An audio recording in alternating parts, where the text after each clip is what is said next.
طيب قولي، هل بصفتك دارس للترميم ودارس في كلية الآثار وبعدين دلوقتي مدرس مساعد فيه، هل اشتغلت بإيدك في ترميم طبعا. ولا دراسة نظرية؟ لا طبعا احنا بنجمع ما بين الدراسة النظرية والدراسة العملية.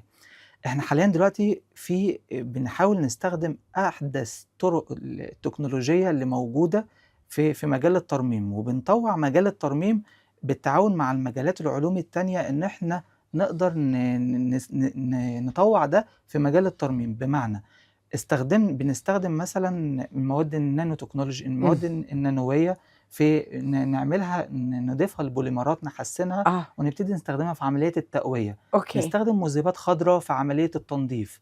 واوريدي بدأنا نطبق ده احنا في دراساتنا. خضراء يعني صديقة للبيئة. صديقة للبيئة طبعا. التوجه عشان ما حدش الدولة ياخدها انها لونها اخضر بالظبط يعني. لا طبعا صديقة للبيئة.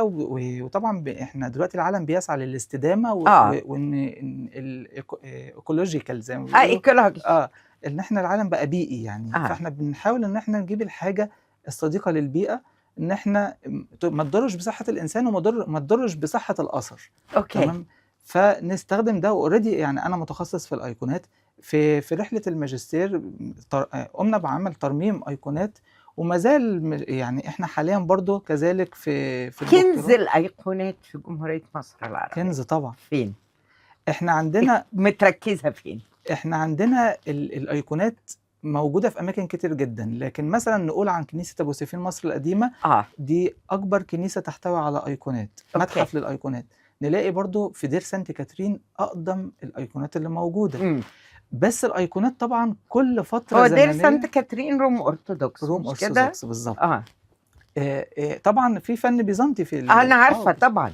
فنلاقي ان الايقونات القبطيه منتشره بشكل كبير جدا، وكان في فنانين كتير جدا في القرون القديمه. نلاقي اشهر حد مثلا راسم ايقونات تلاقي ابراهيم الناسخ في القرن ال18 ويوحنا الارمني راسم كتير في مصر القديمه. نلاقي مثلا انسطاسي الرومي ليه طراز مميز ومالي الايقونات بتاعت برضه كنائس مصر القديمه والكنائس الاثريه، وغيرهم كتير من الفنانين اللي اشتهروا كان ليهم طبع مميز. حاليا بنحاول ان احنا نستخدم الايقونات والكتابات اللي موجوده عليها، ان احنا نكتشف المدارس الفنيه والامضاءات بتاعه الفنانين، نعرف. هي كتير مكتوب عليها القديمه باللغه القبطيه والجريك بالظبط، وفي عربيه طبعا، لان ما شفتهاش كتير. لا يعني مثلا انستاسي كان بيحب يكتب بالعربي. في مثلا كاهن كان اسمه القس منقريوس من القرن ال18 كتاباته كلها كانت بالعربي. وكان بيكتب على الايقونات بالعربي. في كتير ايقونات في مصر القديمه والكنائس الاثريه موجود فيها بالعربي. في مثلا القمص جرجس المقاري، هو ده كان ليه مدرسه فنيه برضه في دير ابو مقار، رسم عديد من الايقونات وكان بيمضي عليها بالعربي، وكان بيكتب اسمه واسم والده واسم رئيس الدير في الوقت ده والتاريخ. فنلاقي ان في الترميم بقى لما الحاجات يجي يحصل طبقه الورنيش انها تبوظ، نبتدي ان احنا نشيلها في عمليات التنظيف. فنبتدي نكتشف الكتابات دي. الكتابات دي تدينا عمر للايقونه، ونقدر نكتب بيها تاريخ جديد للايقونه ديت، ونكتشف المدرسه الفنيه بتاعه الفنان. فعمليه التنظيف يعني بتبقى عمليه مهمه جدا كاحد عمليات الترميم. بس اللي انا بشوفه يعني من الافلام التسجيليه اللي اتعملت او كده، ان الترميم ده عايز دقه وطولة بال جد غريبه جد. طولة بال يعني تناول الامل بجد يعني. طبعا. وبشويش وفرش رفيعه ونمسك بجوانتيات وحاجات غريبه. احكي لي عن التجربه دي. ده يمكن ده يعني شويه ده الجزء الثاني من التجربه. الجزء الاولاني عمليات الفحص والتحليل، ودي عمليات طويله جدا. نبتدي ناخد عينات من الاثر او ناخد الاثر نعمل له عمليات تصوير وعمليات فحص بالميكروسكوب، ونكتشف ايه هي المواد الملونه. في بلد زي مصر مليانه اثار كلها، يبقى يا طولة بالكم. ونبتدي نعمل تحليل للمواد الملونه اللي موجوده، نعرف التركيب الكيميائي بتاعها، نعرف المكونات بتاعه الاثر كلها، علشان لما نبتدي نعالج بنفس المواد الاصليه اللي استخدمها الفنان القبطي او الفنان المصري القديم.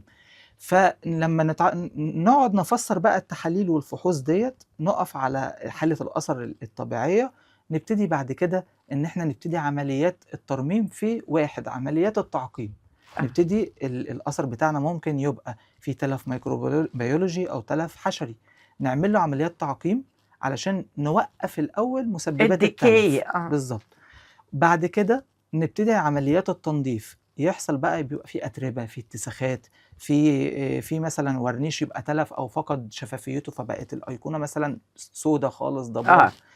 في حاجات بتبقى تكلسات موجودة، ولو هو مكتشف مثلا في التربة أو حاجة نلاقي طبعا يكاد يكون الرسومات مش ظاهرة خالص. فنبتدي إن عمليات متهيألي كمان يعني القواعد دي بتمشي على الوقت المصريين القدماء ابتدوا يستخدموا توابيت خشبية ويرسموا عليها بالألوان. طبعا يعني لأن دي هيسيبها نفس الأمراض. بالظبط كده. فبيبقى أول المراحل بعد عملية التعقيم هي عملية التنظيف. نيجي بعد كده عملية التقوية، نلاقي الأثر بتاعنا هش ضعيف. يعني مثلا ممكن الأيقونة برضو لما تشوفيها في الفاترينا تلاقيها عملت كراكس، والكراكس بقت ضعيفة وفقدت ألوان كتير.